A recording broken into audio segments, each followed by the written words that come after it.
Bon dia, Portugal. To Dubai. Nice to see ya. This is why I run a dog boarding service in Portugal. Let's check it out. A's good, A's good, A's good, A's good. Wicked. It's Portuguese good.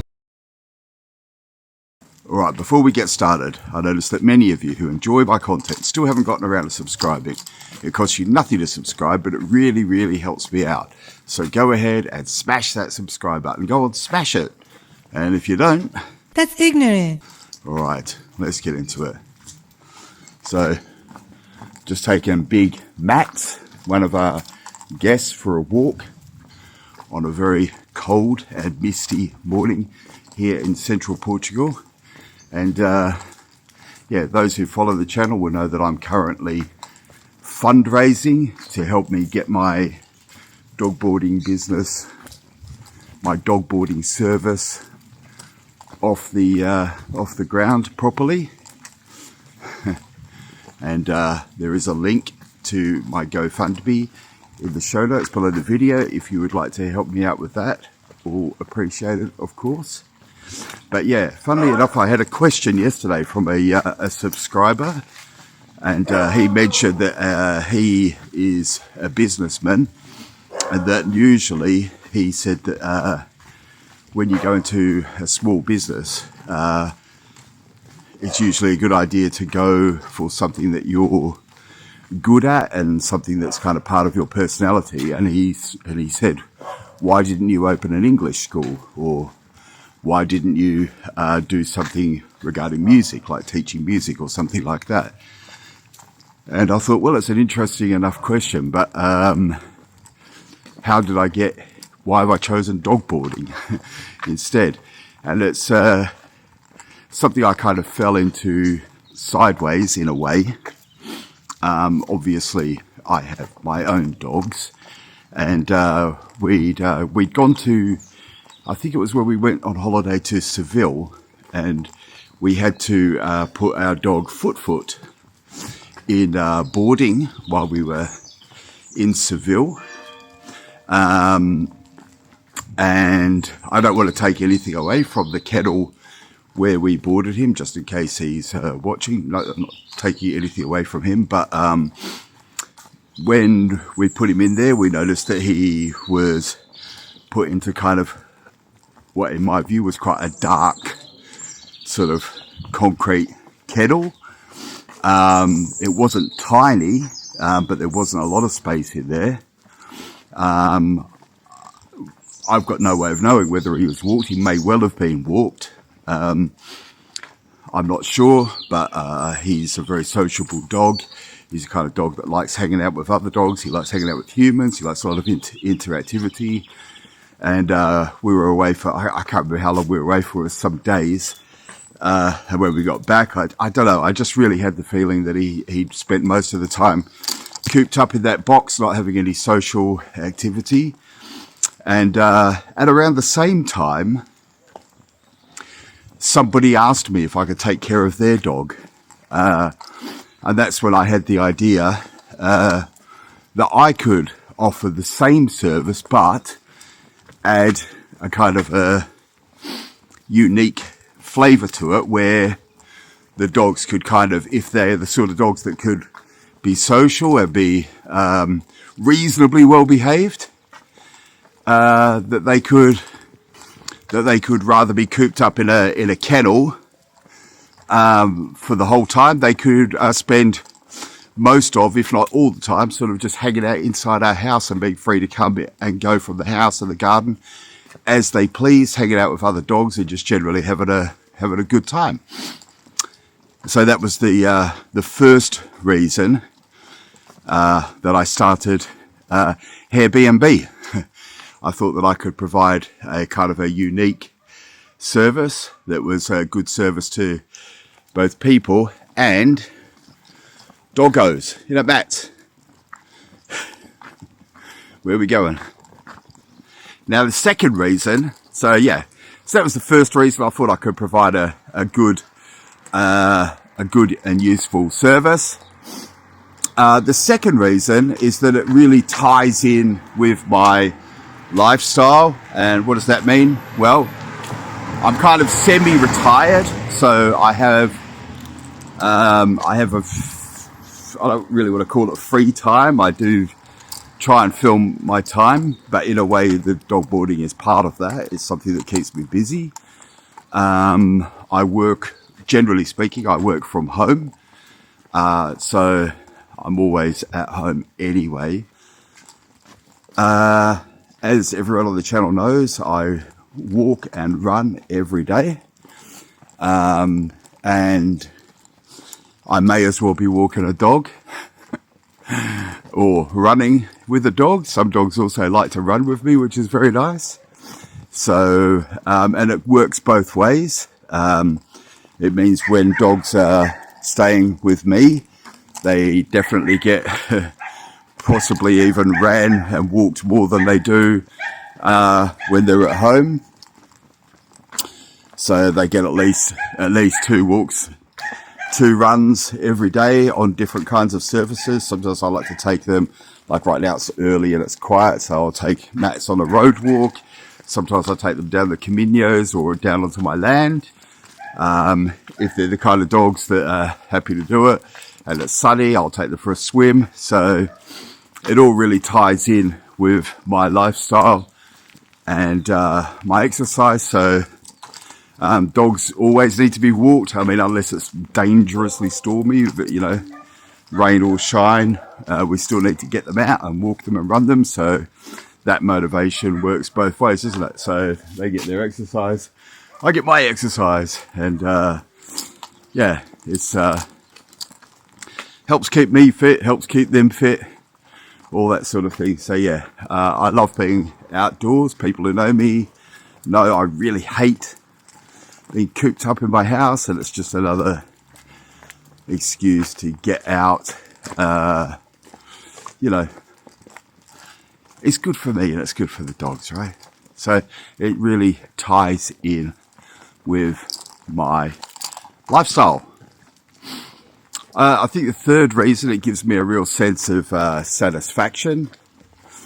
You know, it's one of those things where anyone who's done any kind of small business, doesn't really matter how big or small. This is, I've had a few small businesses in the past. People who follow the channel will know, for example, in Hong Kong, I have my own language center there, which I had for about a decade. I mean, I still have it in a way. It's online now, obviously, but definitely much reduced in scope and size. But yeah, you could say that I've been running that for 15 years. But yeah, generally speaking, I had that. In the UK, I've had a pub. I ran a pub. What else? I had a man with a van business once, and employed, I think, 2 people. So, you know, I've run a few small businesses, but of all of them, you know, dog boarding has been one of the most satisfying. It's something that's quite easy to add value to, I think. You know, keeping the dogs happy, something that I'm able to do at home, a way to meet new and interesting people. Yeah, so, and it seems to be a business that's growing for me. So there's satisfaction there. And lots of other people seem to want to support it, which is also very, very satisfying. So I think that's something else that comes from it, is a feeling of satisfaction. Satisfaction guaranteed. Hello. Who's that, Max? Mate, look how calm Max is. Look how calm he is. What a good boy. He's a big boy.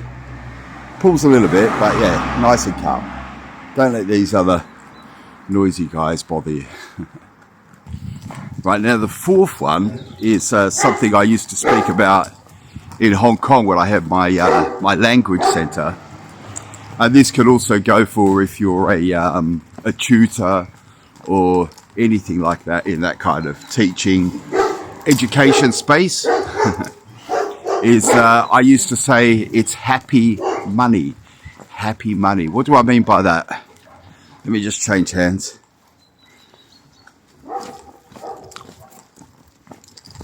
Right, happy money.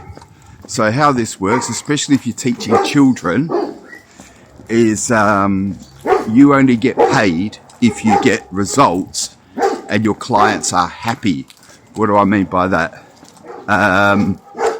Because it's a business that relies on return customers and results. So, you know, parents are going to want to see their kids' results improving at school. And also it's a competitive industry. So, you know, parents will just send their children somewhere else if the children aren't happy and having a good time. And then that in turn makes you feel happy. So you know that if you get students who stay with you long term and parents are bringing their children to you and recommending other parents to you, that you're doing a good job and everybody's happy, you get paid, you're enjoying your job and getting the satisfaction of good results. The students are happy because they're getting good results. Parents are happy because the children are getting good results. Happy, happy, happy, happy money. And it's the same with dog boarding, I think. It's only going to work if the dogs are happy. I think most people, like I could with Foot, could tell that he hadn't had a good time. So I make sure that the dogs are comfortable and having a good time and that they're happy. I take photos and send videos every day to doggy mummies and daddies so that they can feel comfortable knowing that their dog is being walked and played with and having a nice time. And then that means also you get repeat business. So you know when people bring their dogs back to you, or you know when people who've used your service recommend you to other people, that means you're doing a good job. So it's happy money. Happy money. I'm happy because I'm doing a good job. The doggy parents are happy because they can feel safe to go on holiday, know that their dog is being cared for. And most important of all, the doggos are happy. And that is what I think is most important. So yeah, happy money. We can't always say that when we're in business, can we, that it's happy money, but dog boarding is an example of happy money, I think. All right, number 5. This one's going to sound really obvious, but I love dogs. Have I surprised anyone when I say that? I do. I love dogs. I have to admit, even though I do, generally speaking, I love all animals. I mean, I'm not going to be silly about it. I don't love, I don't know, ticks, for example, but you know what I mean. Generally speaking, I'm an animal lover, but like a lot of people, there's a special place in my heart for dogs. I just love them.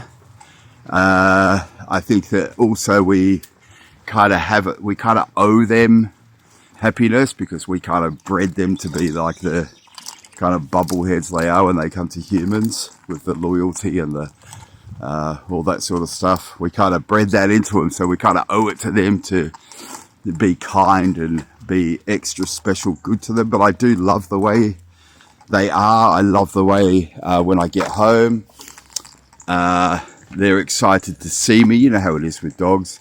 I love the way dogs will come and sit and just be kind of curious about what the hell I'm doing when I'm sitting doing lessons over Zoom. Yeah, I love the way at night they'll want to come and give cuddles, and you know, I love the way they're kind of happy with little, and they live in the moment. So I think they can help us, like, you know, when you're maybe stressing out over small things.